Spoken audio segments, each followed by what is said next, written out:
and it was a gigantic robot. আচ্ছা মা, gigantic ওয়ার্ডটাতে দুটো জির প্রোনাউন্সিয়েশন দু রকম, কি অদ্ভুত না? ঠিকই বলেছিস, অদ্ভুতই বটে। কিন্তু জানিস এর একটা রুল আছে। কি রুল? রুলটা বলছি শোন। জি দু রকমের সাউন্ড দেয়, একটা হলো হার্ড সাউন্ড গ, আর একটা সফট সাউন্ড জ।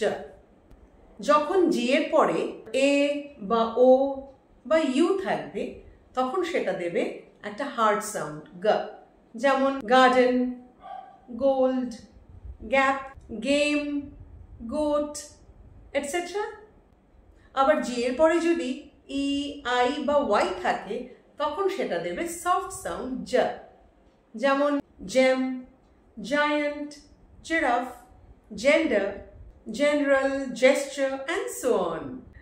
তবে আরেকটা ব্যাপার, রুল ব্রেকার্স তো সবসময় থাকে, আই মিন এক্সেপশনস। কিছু কিছু ক্ষেত্রে দেখা যায় জি এর পরে ই বা আই বা ওয়াই থাকা সত্ত্বেও সেটা সফট সাউন্ড দিচ্ছে না, দিচ্ছে হার্ড সাউন্ড, যেমন গার্ল, গিভ।